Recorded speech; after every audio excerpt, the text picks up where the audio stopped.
This podcast contains language that is not appropriate for children, including bloody cum infidel, cockwombler, and puke nugget. That's Islamophobic. We'll see what Faisal says. I don't know that anybody has ever strung those words together, like bloody cum, maybe cum infidel, maybe. I don't know about bloody cum infidel though.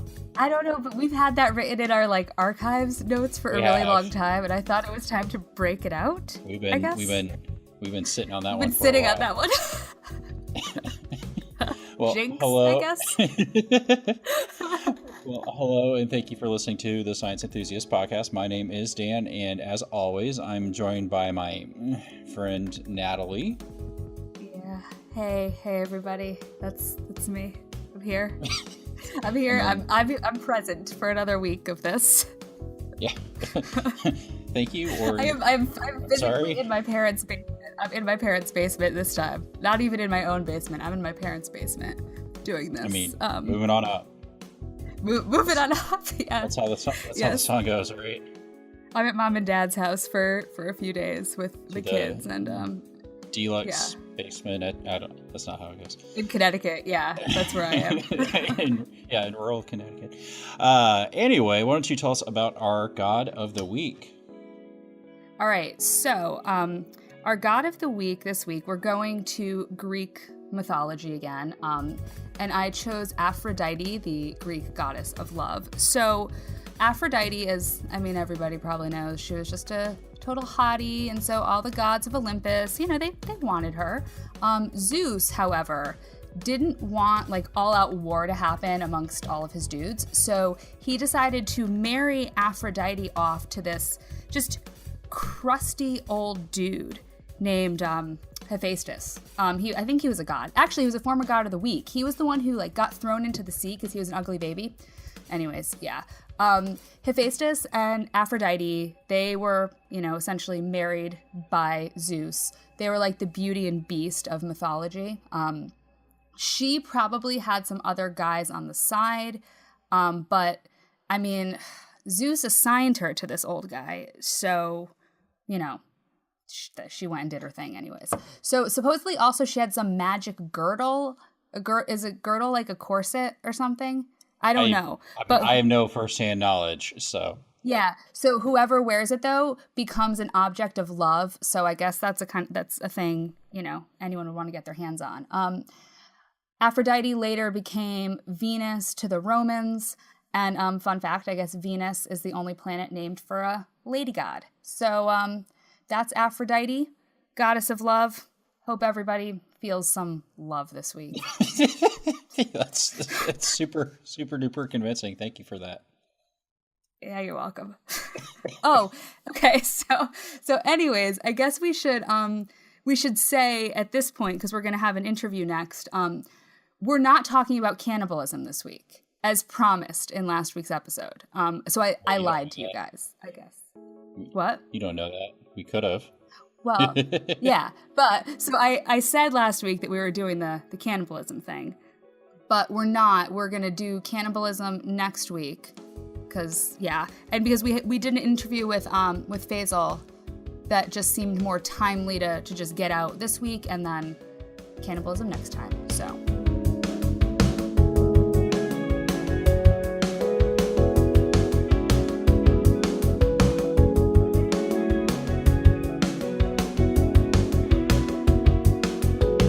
This evening, we are thrilled to be joined by Faisal Saeed Al Mutar. He is an Iraqi-born writer, satirist, computer geek, and human rights activist, and an advocate for secularism, human rights, and the free market of ideas. Faisal is the founder of the global secular humanist movement and the Secular Post. Thank you for joining us tonight. It is awesome to have you here, or there, but with us. Thank you for having me. So I know we have a lot that we want to talk about tonight, especially in kind of the world of current events and all that stuff. But I want to get started just by introducing, who you are to our audience. Just kind of going with the story of your life, kind of under Saddam Hussein in Iraq, and just your experience growing up there and how you got here, really. So I don't know. Just you have a hell of a backstory yourself. Yeah. Sure. So I was born in Iraq after the first Gulf War, and that was during the Saddam regime. So I grew up my childhood over there, and then the U.S. intervention happened in Iraq around 2003, and how'd that go? That was my first introduction to Americans. There were tanks going in front of our house in Baghdad, and then the fall of the regime, and then the Iraqi elections, the first Iraqi elections, and then the civil war. That was kind of my introduction to daily violence. So I lost my brother and my cousin over there, and I lost many friends.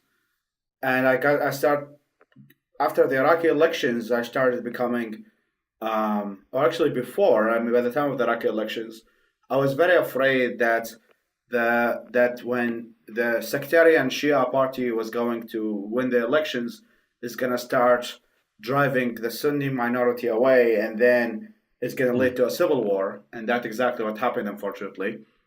So as a result of that, I started becoming a target of some militias, including Al-Qaeda in Iraq.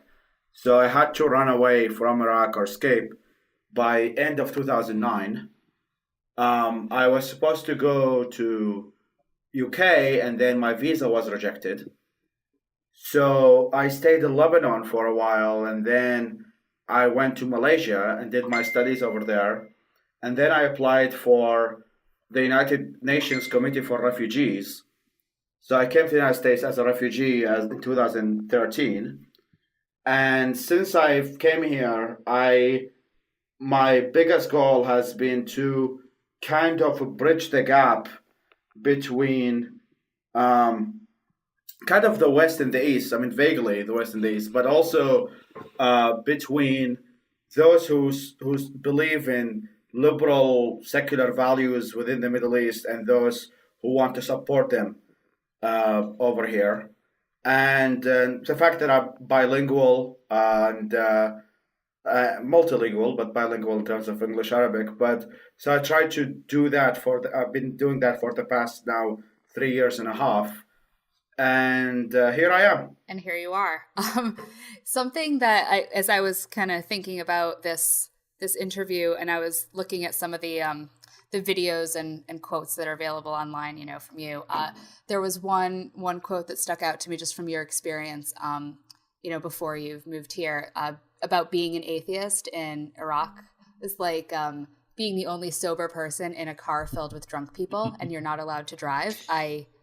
I mean, that just seems like such a perfect sentiment. And like, can you talk a little bit about that? Like, what it was like being an atheist there? Yeah, I mean that quote is a result of I think it was my interview with the Thinking Atheist. So we're making a video about the contradictions of Islam and so on, and so he asked me like, what do you think of being an atheist in Iraq? I mean, for me, the way I see it, and the way I still do, is that the country is generally ruled by extremely irrational people. I mean, Sarah Palin would look like an intellectual in Iraq. So imagine that. So people who are extremely sectarian, hardly religious, and they, irrationality is just the mainstream. So being like somebody who has basic understanding of science and reason and so on, it's like you feel everyone is ruling over you, and the society in general is very irrational, and it's being led by very irrational people. So you kind of feel that you're pretty much the only sober one, and everybody around you is deluded or drunk with very bad, archaic, and irrational ideas. So that is kind of I mean, I consider myself a bit lucky in a sense that I mean, I did not grow up in a very conservative family. My family, and my parents especially, and my dad that I'm close to, is very liberal and very open-minded. So the way that I grew up may sound kind of weird to say, because it's a very rare experience, is that my dad told me like to think for myself when I was young, and so encouraged the idea of critical thinking and individualism in that regard. So I start questioning these things from a very young age, and I stopped believing in God and religion also from a very young age. At the beginning, I dropped the religion, and because it doesn't make sense at all. And that was before the violence and all of the civil war. I mean, I started stopping believing in religion by age of 12, and I dropped the God thing by about 18. So I went through a transition from sort of a Muslim or culturally Muslim into deist into atheist. So to a large extent, of large point, most of my life, I've generally been a very skeptical person. So when I'm doing all this scientific inquiry, learning about the Big Bang and the theory of evolution and stuff, and you see everybody around you believe in Adam and Eve, and that Muhammad flew through a winged horse. He went from Mecca to Jerusalem, and from Jerusalem he went up to the seventh sky to meet God. And people like literally, or at least they claim that they believe in this story literally, like they actually believe this. And I'm like, what the fuck? Question mark.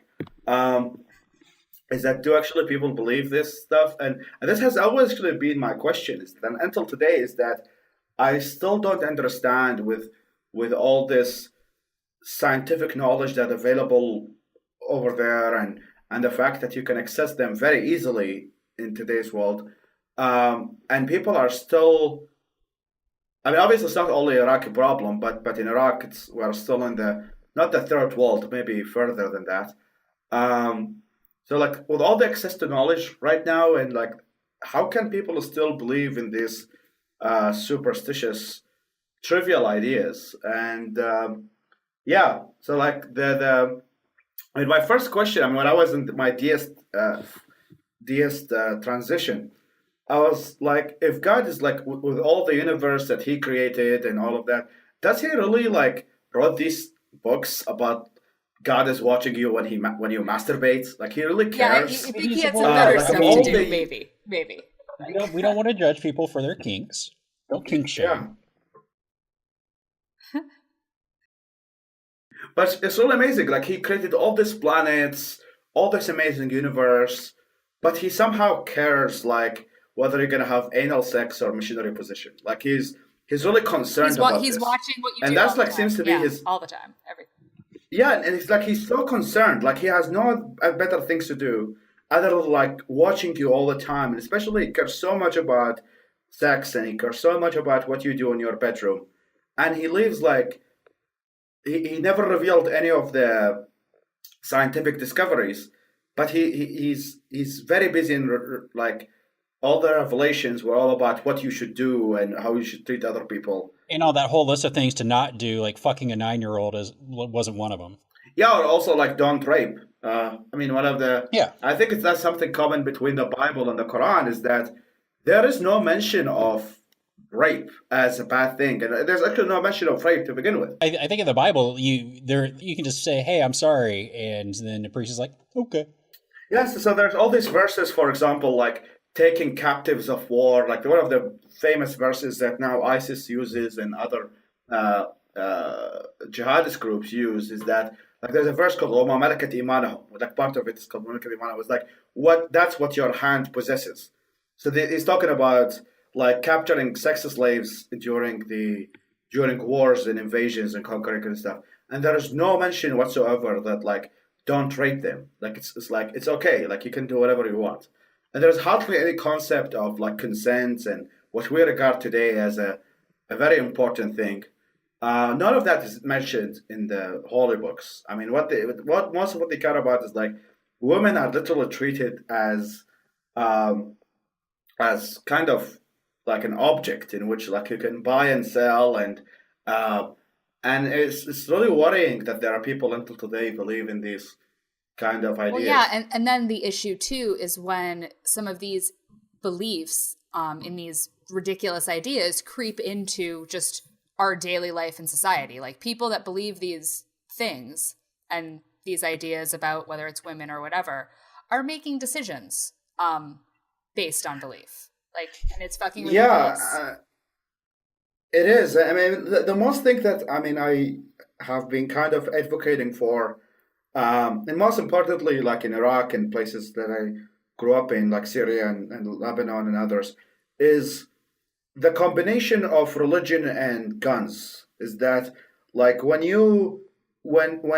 countries become a theocracy, it means the army becomes under the government, and the army has the guns, and if this theocracy with guns is generally a very bad thing, is that when a theocracy is combined with the guns and the police and the army and so on, you see what you're seeing right now with from ISIS to Saudi Arabia to Iran to many other countries, in which the combination of law and order and religion are mixed together, and that's generally a very bad thing, and there has like many victims of it, as you can see, and somebody needs to stand up to that, and the first step kind of is to take guns away from religion, is to take the religion out of governments first.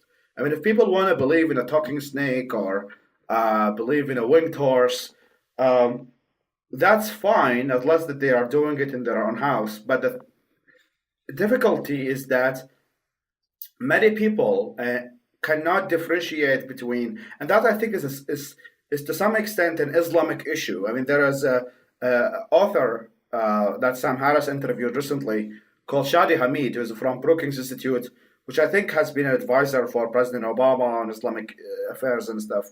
So he wrote this book called Islamic Exceptionalism.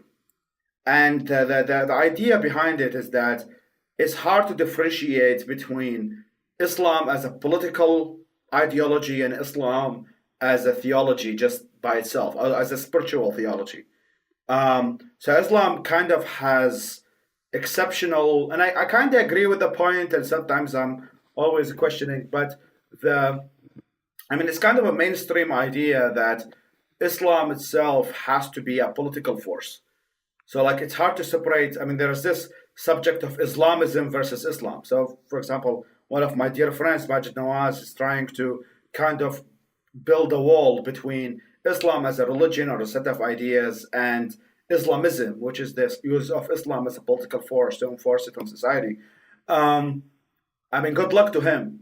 But at the same time, the distinction is hardly being made. And Shadi mentioned this point that I probably agree with.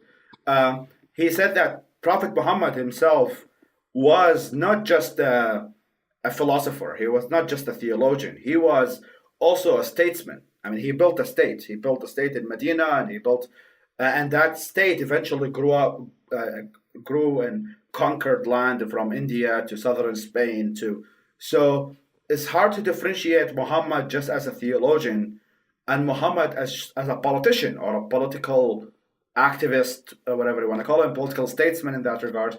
So if somebody looks at Prophet Muhammad as an example and a role model that someone should follow,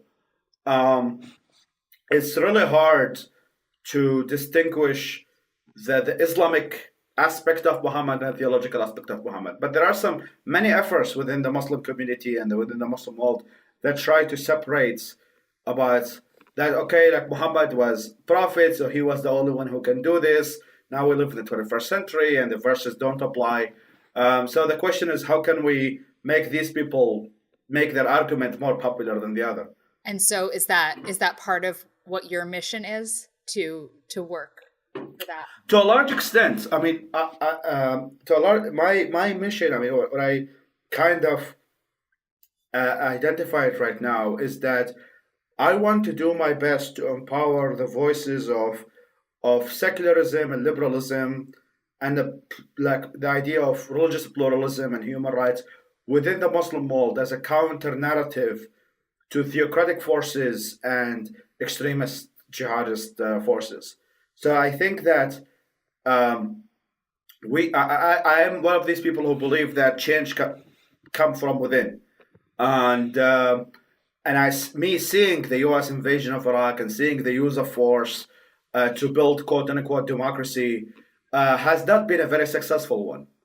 Because if the people in this region or in the country do not believe in these ideas, they don't believe in liberal democracy, they don't believe in secular stuff, then having an M16 and putting a gun on their faces is not the best way to do it.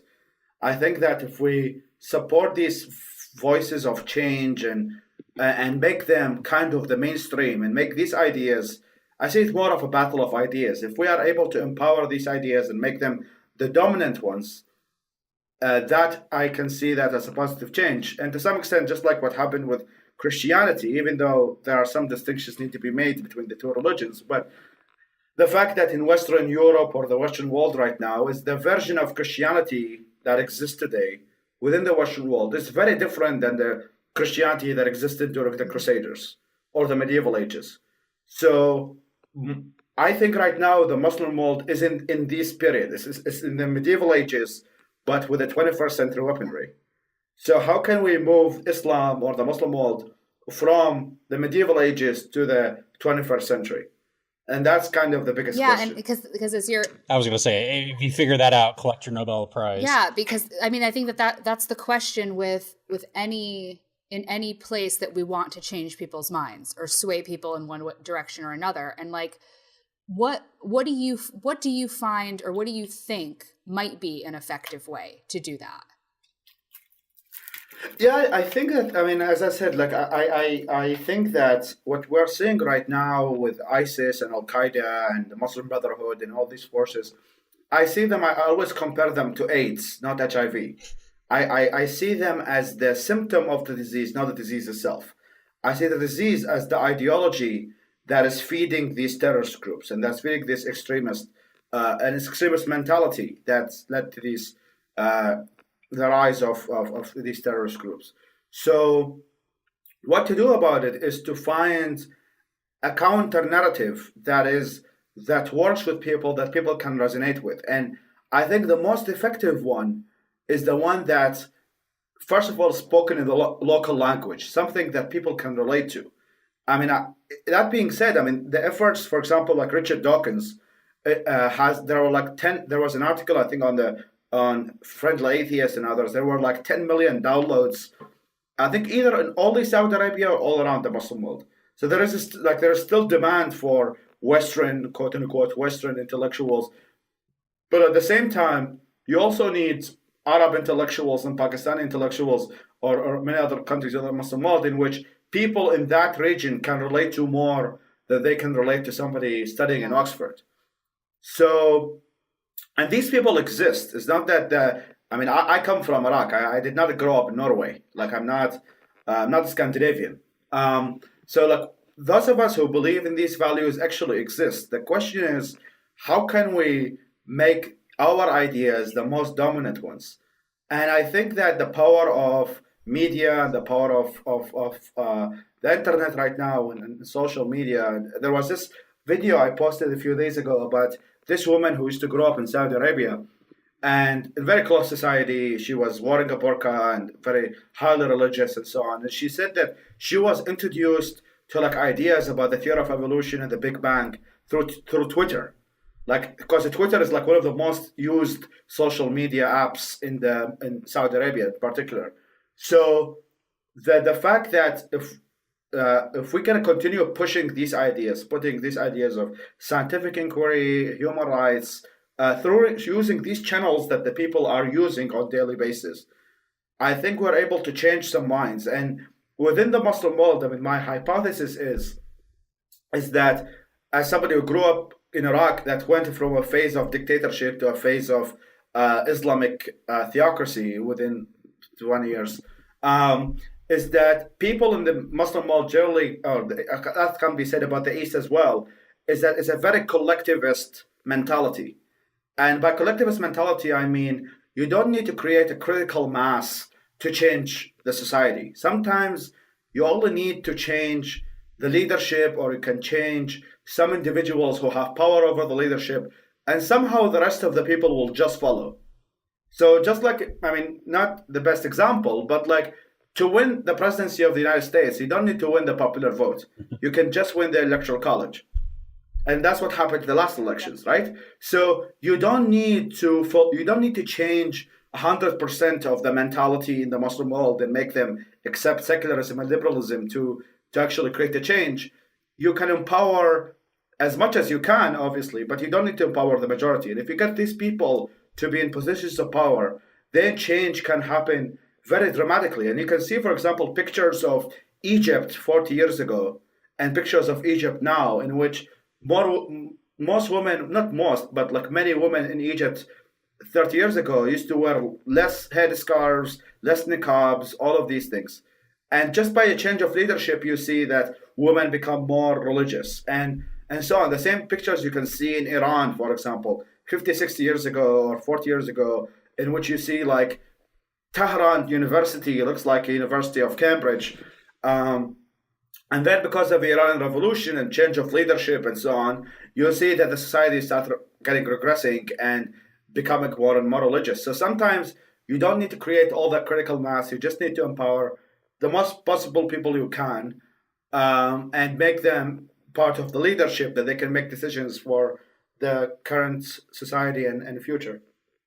So when you look at a country like Saudi Arabia, how do you they executed an atheist last year because I think they pass a law that says if you're an atheist, you're a terrorist. Like, how do you? Yeah, which is funny coming from Saudi Arabia.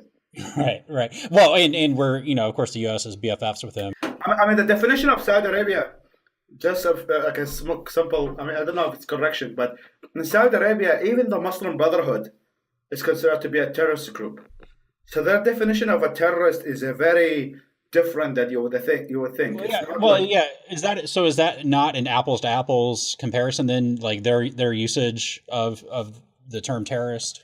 Their usage, I think, of the term terrorist is kind of very similar to Iran's one. Is that if you're opposed to the government, you're a terrorist. Okay. And in Iran, for example, they have this, I think, a law that says a criticism of government is a crime against God. So because the Ayatollah is kind of the representative of the last Imam, the 12th Imam, Imam Mahdi, and somehow Mahdi is connected to God. I don't know whether it's through Wi-Fi or NFC technology.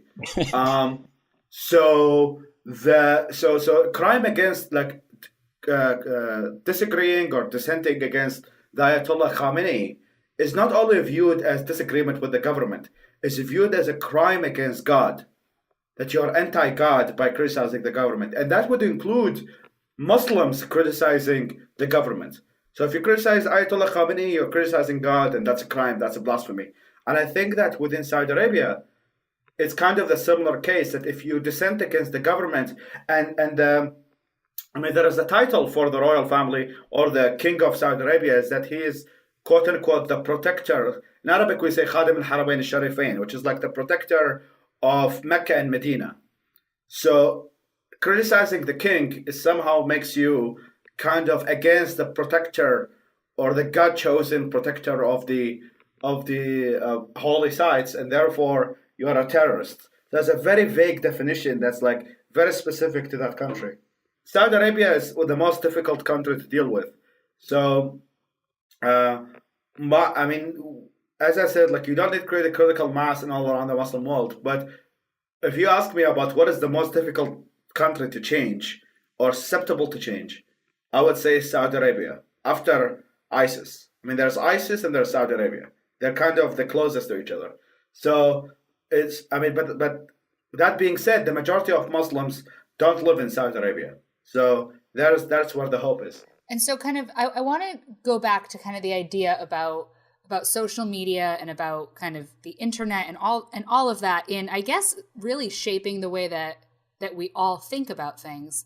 I mean, you do a great job on social media of getting stories out there and giving your opinion and commentary on like current events and stuff. And something happened recently that I wanted to bring up that I thought you gave some good commentary on. Delta Airlines.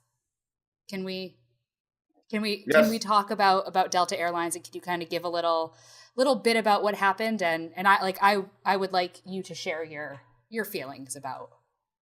Well, would you like to share the story first for people who don't know about it? Why don't you give a little, Yeah, it's this dude who it's just like a minute of video. I believe his name is Adam.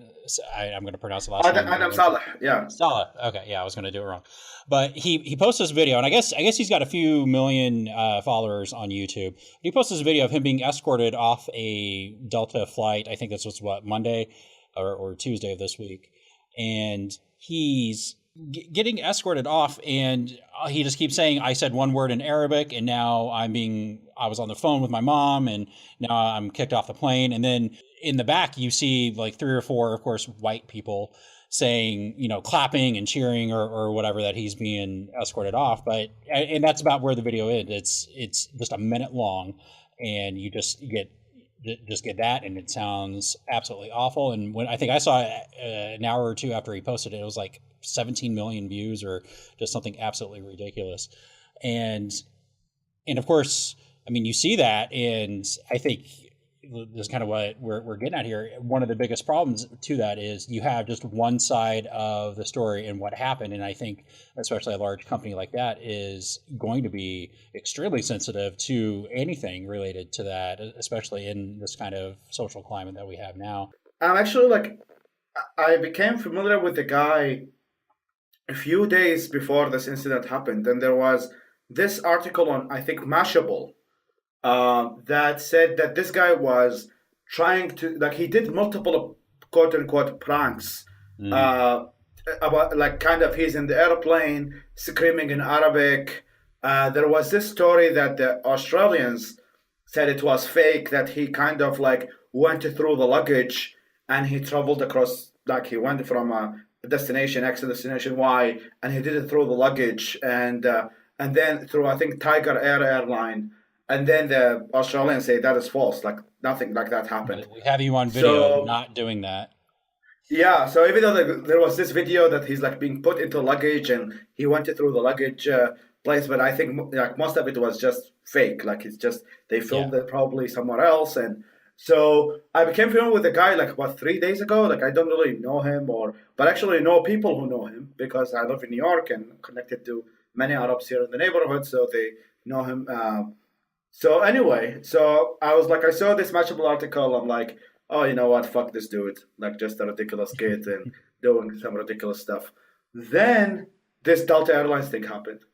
So my first gut reaction was okay, this, knowing that this guy is fake, let me do some research about, or he faked some stories before. Let me do some research of some of his videos and stuff.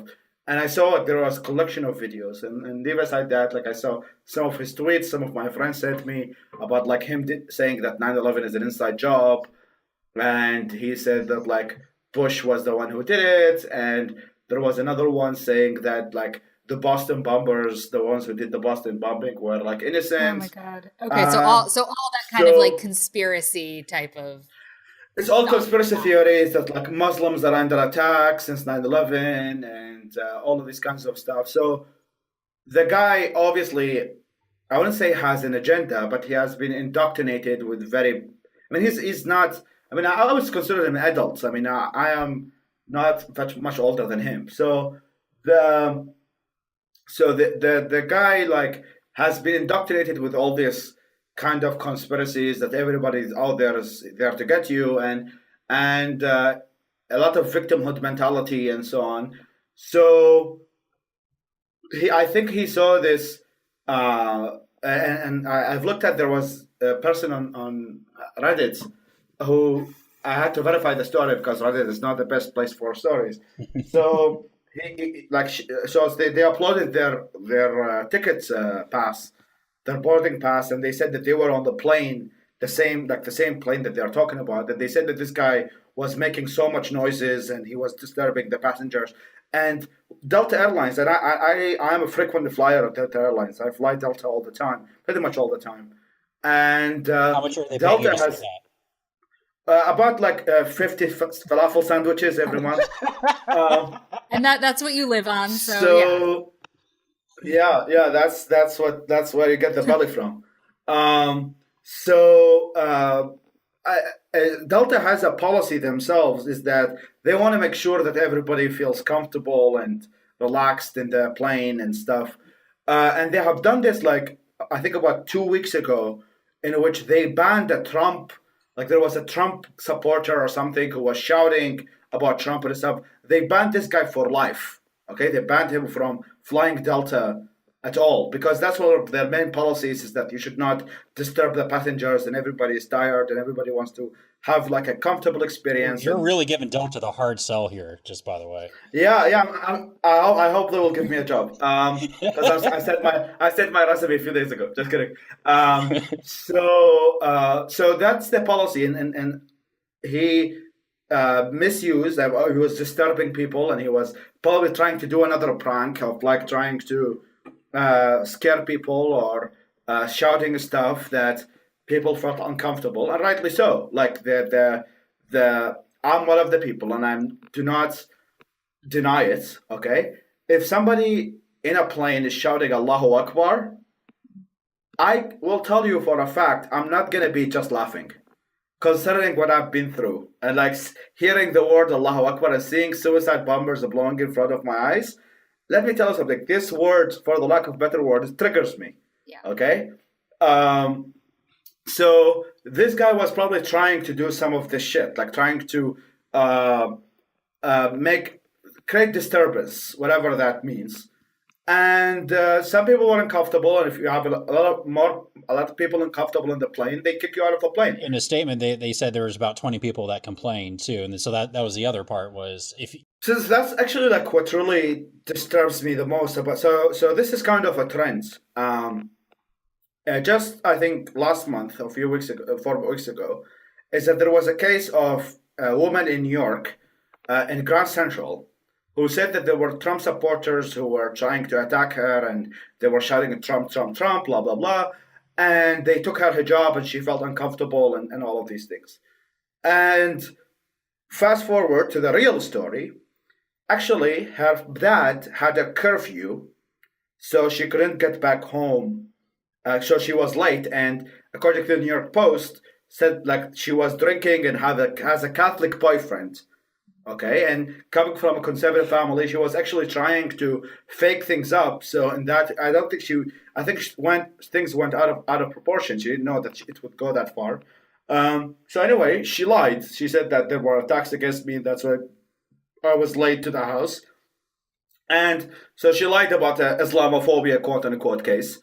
And just 2 days ago, there was another case in Michigan in which somebody was also lying that she was attacked by Trump supporters. And the fact that, because many of us, including myself, to some extent, have a very negative image of Trump supporters, for right or wrong reasons, it's easy to, because the climate already there. The climate says Trump won the elections, and he won it to some extent as a result of racist demagoguery. And now we're seeing cases of people getting attacked by Trump supporters, and we would just believe them. So what these people do is that they try to use this climate of some extent fear of Trump and rise of Trump and the rise of white supremacy and all of this kind of stuff to advance their own agenda. And there are a bunch of narcissists who just want to turn the attention to them.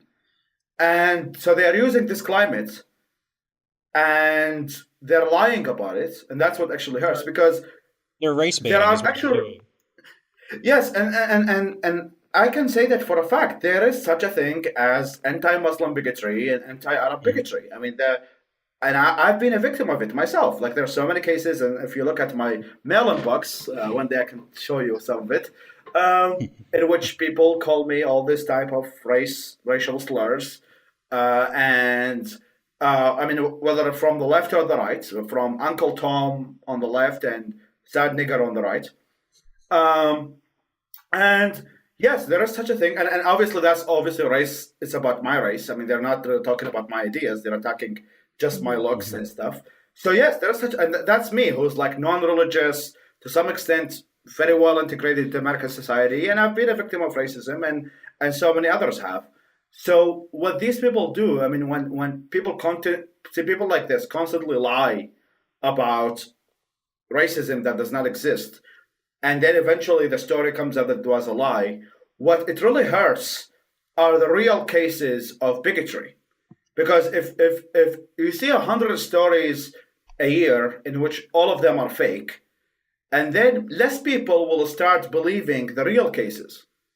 And that can be said about many other cases in as not really Islamic, but in that case is that now, for example, if I walk around whatever city in America or a suburb or a small town, and somebody attacks me, like physically or verbally, and I say I've been a victim of racism or somebody did something to me, I can assure you much less people would believe me, because they will say, oh, he's just another Arab. We've heard this 10 other stories who were fake. He's just faking it to get attention and so on. And that's really sad. That was actually, like, I've been posting about this very frequently, to some extent, mostly for that reason, because false cases of racism harm the real victims of racism. And that can apply to any human being. Like if I hear, some extent can be said about, like, for example, not to mention, but the Black Lives Matter. And I consider myself, I agree with their main principle, and I agree that racism against black individuals exists. But at the same time, there were cases that has been advanced by individuals of Black Lives Matter. There were complete lies that said, like, the police did it because he was black and he was a white police officer that killed a black individual just because of his race. And this person was just a pure innocent person who was just walking in the street, and then the police officer, because of his racism, took the gun and killed him. While in fact, if you look further to the story, it's much more complicated than that. Right. I'm not saying that racism does not exist, or racism against black individuals or African Americans does not exist. But it's just that when you, I mean, the stories, there are so many real stories. Why the hell would you want to fake stories to advance your agenda? If your agenda is to fight against anti-Arab racism, anti-Muslim bigotry, etc., why not use real stories to advance the thing? Why have to rely on false stories because of the already existing climate, so you can just get attention for yourself? I mean, and that's because of, obviously, people just believing and going to confirmation bias and so on. And I've done that. I mean, I can do that myself. I mean, most Americans don't know anything about Iraq. They probably don't know where Iraq exists on the map. Like, I can tell them that, oh, in Iraq we have dragons and they eat babies, and there are zombies who walk on the street. And probably people will still believe me because they already have a confirmation bias about Iraq and war and ISIS and extremism and all of these things. So to some extent, because people already have preconceived notions and they already think that this is like a bad place, some people may misuse that or misuse this ignorance plus compassion, I mean, ignorance plus empathy, to advance their own agenda and to get the attention for themselves. And by that, and when the story ends up to be false, the most people who are victims of it are people who have the real stories. You can even look at it with the Dakota Access Pipeline, where you have this group of people that have been historically treated like shit by the U.S. government, protesting the U.S. government, basically petitioning to stop the pipeline from going through their land, but they're just outright lying. Well, we need to protect our water supply. You got a new fucking water supply this month. And they know that, and they're lying, and they're using that lie to further their own agenda, because they know they're going to have so many people, especially on the left, that are going to rush to their support because we have somebody that is a person of color claiming that they are a victim here. And so I need to rush in and defend this person. And just like with, anytime you criticize Islam, anything you say, anything you Yeah, say. yeah. So it's like, I posted something last week, and like every other comment is you're a fucking Islamophobe. This is so bigoted. can you tell me more about the post? Can you elaborate about this? What it was a picture of a cat reading the Quran, and of course the Quran's upside down in the picture, but the cat's reading the Quran. In the first panel, and then the second, and it says, "When you let your cat read the Quran," is the quote, and the second panel has similar looking cat holding a knife to a dog. Oh, I know exactly which cat are you talking about. I know exactly because there has been this meme about this cat about like cat getting radicalized, and it has like a knife, right? It has a knife getting so like. So there was this like cat reading ISIS material before reading ISIS material and after reading ISIS material. And after reading ISIS material sounds like a Quran with a like there is upside down and a Quran and like a dog and she's trying to behead him. Is that the same photo? I think so. Yeah, I think so. And then this one just had a different caption on it. I think I understand what you're saying is that so there is this concept. I think the coining of the term, I don't know who coined it, but I think it's my friend Al-Rizvi, who coined this term called Islamophobia.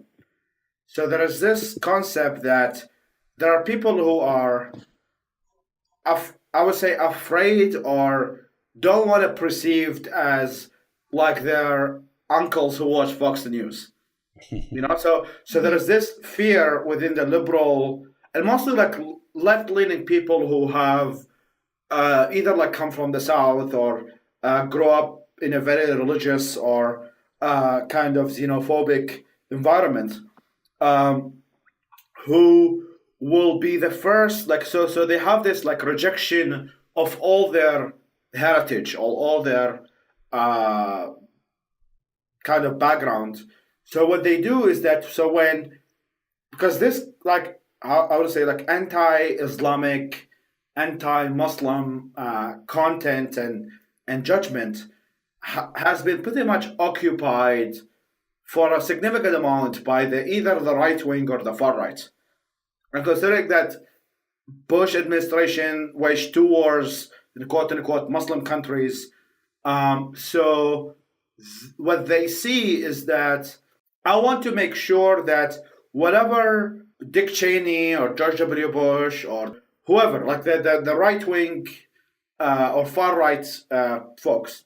So whatever these people gonna say, I have to say the complete opposite, so I don't sound like them, or I don't advance their agenda. So if Trump says we should ban all Muslims, my first response should be, no, he is completely wrong. Islam is a peaceful religion, and Muslims are wonderful people. And my girlfriend is a Muslim, and she's the best ever. Okay. So just go completely counter. Right? Go completely counter, so you can do your best. They just want to differentiate themselves from whatever the other people are saying. The bad guys to them. So, and in that climate, unfortunately, nuance is dead. I mean, R.I.P. nuance. It's been nice to meet you. Is that because of this polar opposites right now, this conversation about Islam and Islamism and jihadism and the role of religion and extremism have become extremely difficult. Like, for example, like as somebody who does it very frequently, I can say with expertise on this subject, is that because of this polarization that's happened and between the far left and the far right and all of that, it's became like many people cannot comprehend the concept, for example, that it is totally different to criticize Islam than to criticize all Muslims. Many people cannot differentiate between these two concepts. When I say, like, for example, I think that there is a link between radical Islam and ISIS, and like the values of Wahhabism, Salafism, which are kind of sects within the Sunni faith of sects of Islam, are a motivating factor for what we're seeing right now with ISIS and Al-Qaeda and stuff. What people hear, unfortunately, so they ignore all the specifics that I have mentioned, all the nuance that I've added. I didn't say like Muslims are terrorists or Muslims are ISIS. What I said is that there is a sect within the Hanbali school of Sunni Islam that advances the ideas of takfirism, which is to declare Muslims as non-Muslims and declare that unbelievers should be killed and so on. When I say that, what people hear, unfortunately, is either that, actually from both sides, within the far right and the far right, what they hear is that I'm talking about all Muslims. I'm talking about your Muslim dentist and your Muslim cab driver and your Muslim teacher and your Muslim girlfriend, which in fact I'm not saying about that, because they cannot differentiate between criticism of ideas and criticism of people. And just like what Al-Rizvi in his latest book, The Atheist Muslim, said, that when I criticize smoking as a habit, I'm not being hateful against smokers as people.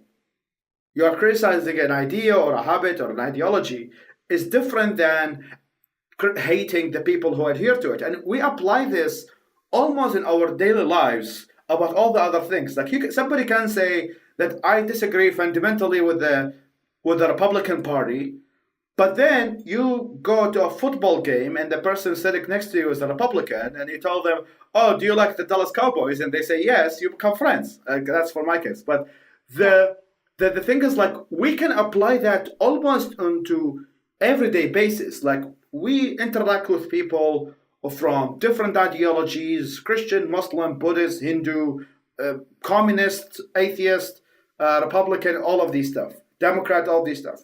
And we can differentiate between someone who holds a doctrine and the person himself. But when it comes to the subject of Islam, this has become extremely blurry. And I mean, the best example of that was the Bill Maher discussion between Bill Maher, Sam Harris versus Ben Affleck, who's one of the best intellectuals of the 21st century.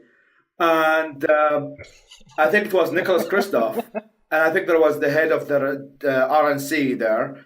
So when Sam Harris was talking about statistics of extremism within the Muslim world and so on, and the circles that Muslims belong to between conservative Muslims, liberal Muslims, and jihadists and Islamists and so on, the first response from Ben Affleck, who I should repeat, one of the best intellectuals of the first century, was that Sam Harris is being gross and racist. So he was not able to differentiate between the fact that what Sam was talking about was a doctrine that some Muslims or people adhere to, and that doctrine of imposing religion on society, anti-women's rights, anti-gay rights, and so on. These beliefs are common within the Muslim world. They're not believed by all the people, but they're believed by a significant amount of people. In countries like Egypt, in which the belief that apostates should be killed is more than 70%, and so on. So when I'm saying that 70% of Egyptians believe in apostasy laws and believe in discrimination against apostates, I'm attacking the belief, not attacking every Egyptian I see on the street. And that is something that many people are very unable to comprehend, which is kind of very weird considering that they are able to comprehend it about other ideas. And that created this very big confusion, I mean, within the left and the right, is that within the left, when you criticize Islam, it means you're criticizing Muslims, and that means they have to be defensive of Muslims or Islam as well. And when you do that on the right, when you criticize Islam, they think that you're also criticizing Muslims, and that's why that justifies that we should ban Muslim refugees and we should ban Muslims from coming to America, or whatever agenda that they have. So everybody tried to see their things within their own angle, and just use whatever commentary that you have to either further on their own agenda or stand completely against you and calling you names of like Islamophobe, and which kind of now doesn't mean anything, because if you criticize anything within Islam, you're an Islamophobe, and and so on. So that's kind of polarization has become kind of extremely harmful. And you can see that this trend has been going on through Europe for a while.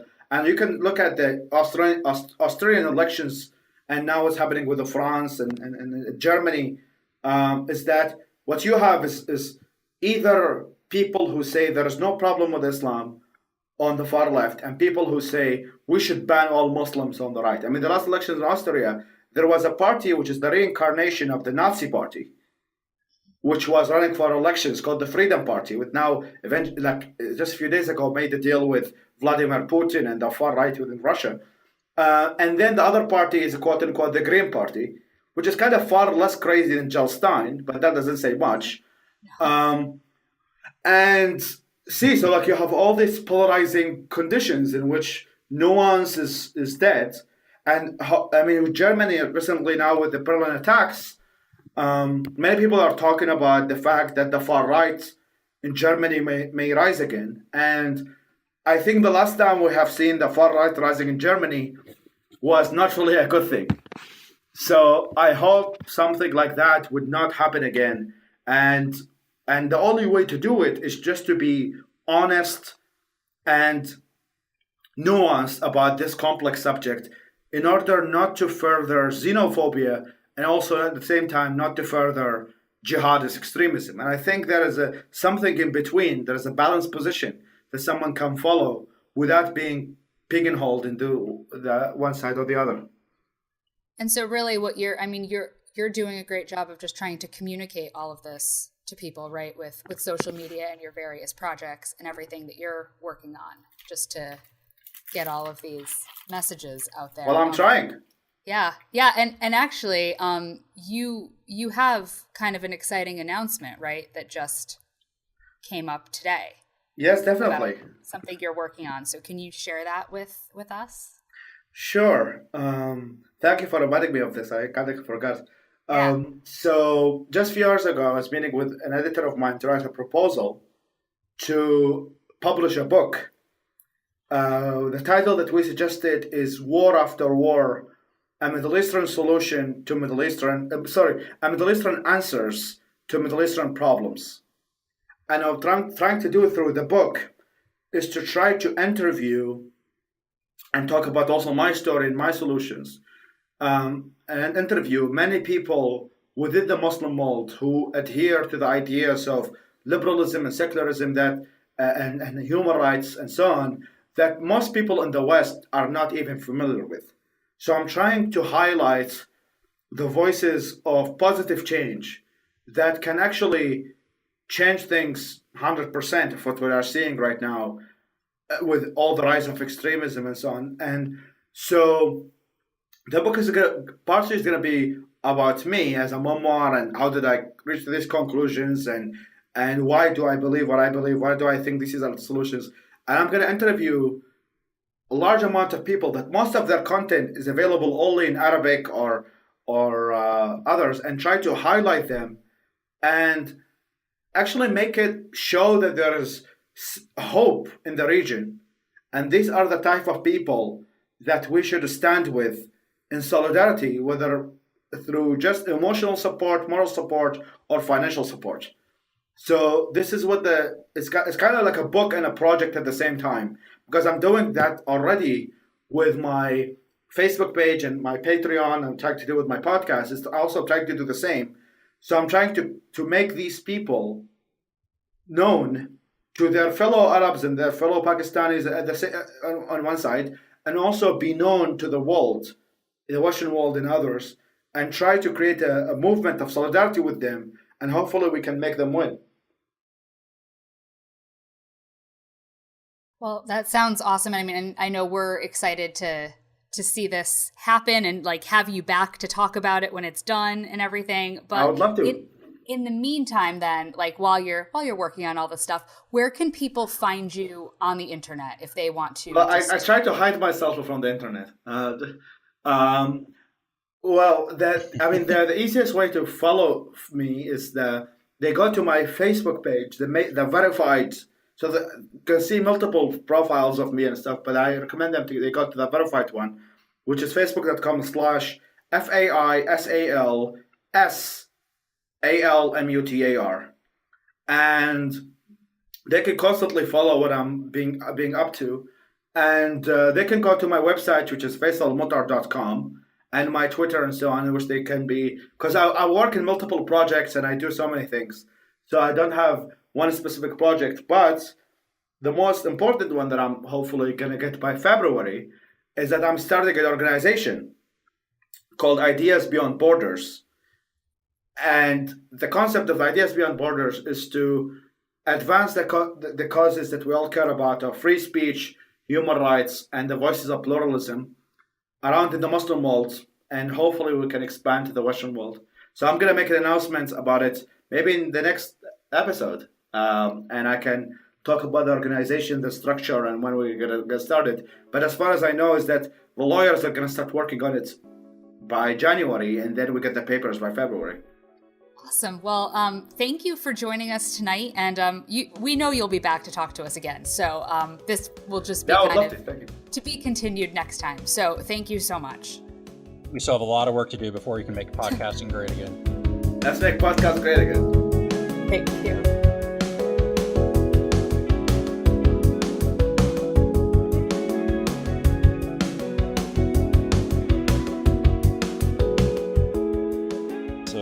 This week, the reason we love the internet is the Facebook page, Things That Are Not Aesthetic. I almost made it without laughing. So, this page, it just posts things that are not aesthetically pleasing, which sounds... It sounds absolutely as miserable as it actually is. Like I don't. Oh my gosh! I'm having. You can't even. Like shuddering, like looking at the spam Oreo cover. That's very well done, but how horrifying would that be to put in your mouth? Disgusting. But then there's there's Sonic and Tails making out. Like Sonic the Hedgehog and Tails, the little sidekick. They're just going at it. Yeah. Oh, that was right above the spam Oreo. There's somebody wearing Doc Martin style boots, but they're duct taped to stripper shoes because why not? Then there's really chapped lips. I'm just gonna go right past that. Oh, there's toes with pointy toenails. I don't. And poor Steve Buscemi, I have to imagine he's doing all right, so he probably doesn't give a shit. But yeah. Somebody already not, no. But they made him into a 9-piece puzzle thing that you would slide as a I saw that one. Turned his eye, and so it's just I don't even know. Or we have 2 stairs leading into a wall. It's exactly as described. Or what looks to be a slice of pizza, only it's some very fatty marbling of a piece of steak. Yeah, it's this is oh god, I think this is a bottle. A medicine bottle, but then there's I think it's all toenails. I think it's all fingers and toenails that are just dumped out. Oh, is that what that was? I couldn't. I was glancing at that earlier today. I think it's nails. That is absolutely what it is. That's not okay. My goodness, that is. It's fingernails. That is not aesthetic. You're correct. No. That's a lot of toenails. No, it's disgusting. This is the kind of thing. It's no, I follow this page. Of course I do. And it's if I'm scrolling through my news feed, sometimes I just see something and it's okay, can I scroll any faster? Because that's disgusting. But I don't even know. That has to be at least, how many toenails would you say that is? It's way too many, and it's whatever the number is ends in 1,000. Yeah, it's a lot. It's a lot of nails. That's a lot of work somebody did to collect that. Ew. And there's hot dogs. It's more than none, which is how much. I'm good. I'm good. I think I've seen enough. Once you get to hot dogs floating in a sink, you've peaked on internet that day. So that is peak internet. I think so. It's It's just hot dogs in a sink. I hate us for doing this, but you know people are going to go look at this and look for hot dogs floating in a sink, because anyone who listens to this show probably is already following a page like that. There's probably could be like a Venn diagram of people who listen to our show and then people who follow all these really weird internet pages. Like, they probably already know of the existence of these things, but why not talk about bottles of fingernails? Yeah. And on that note, thank you for listening to this week's episode of the Science Enthusiast podcast. If you enjoyed listening, please check out our Patreon page at patreon.com/tSE podcast. Give us some money to buy a beer, or like 6. You can also find our full podcast archive at scienceenthusiast.com/category/podcast. Follow Natalie on Facebook at Skeptical Parenting, myself as a science enthusiast. And if you can't throw money at us, you can still give us like 5 stars on iTunes and all the whatever things that you people listen to us on. But if you can give us money, just like James, Alice, all 4 of the Michaels, Chris, Sarah, Janet, Amanda, Astrid, Andrew, Jeff, Susan, and Trevor have done, we would be incredibly grateful. Natalie, hit us with a quote. The essence of the independent mind lies not in what it thinks, but in how it thinks. And that is Christopher Hitchens. Good. I mean, that says it all right there. Yep. And next week, I believe you are talking to Buck and who else about eating people? Okay, so Buck Mulligan, who has been on this show before and who's on League of Nerds, and he and I and James Williams, our other guest, had a lovely discussion about cannibalism. So we're coming to you with that next week. You're welcome. Or I'm sorry. I mean, it's definitely a little bit of both with that one. It is I'm sorry and you're welcome, because yeah. But it was fantastic to have Buck back for a conversation about something weird, because he's a fucking weirdo. And James is awesome. But yeah, I mean, no, he is. Buck is a fucking weirdo. I mean, thanks for doing the show, Buck. Like, it's not like shit on our guests here. Hey, well, you know, he gives it back enough, so it's okay. Have you seen our exchanges on Twitter? Yeah, it's that would require me to like be log on into Twitter. Yeah, no, be on Twitter more than just getting Trump tweets and being like, holy shit, this guy. No, Buck sends me like DMs of like furry gifs. It's weird. Ooh. It's weird. And it's creepy. He's creepy. Like, that's but not I love my you, thing. Buck. It's not my thing at all. But like. But he finds weird stuff, and like anytime there's like a Smash Mouth related meme, he tags me. So that's our relationship, and I am super fortunate that he occasionally entertains doing the show with us. No, I mean no, because you know what? Here's the thing. Do I really have a problem with it? No, I think it's funny, but I feel like I should just give him shit about it because why not? Just that's what friendships are built on. Now I want to know what these Smash Mouth memes are, because like they have to be fucking awful. Just anywhere he finds Smash Mouth, he tags me. One of my favorites is like it's like friendship necklaces. You know, the ones that are like half hearts, and they have Smash Mouth lyrics on them instead of like best friends. So. It's fucking funny. It's on my phone. It's really good. I mean, I would give you that as a friendship necklace, Dan. I'd give you Smash Mouth. It would need more Harambe. Of course. I mean, I would present it hanging on a gorilla statue or something. I have a friend who's making me a Harambe wall calendar for 2017, and they said, do you want it to be the same picture? Or do you want it to be like some of them to be giant? And I'm like, I could not decide if I want like the same one, so that everybody that sees it in my office is like this is not funny. Like, why do you think this is funny? It's like, you think it's funny because you don't think it's funny.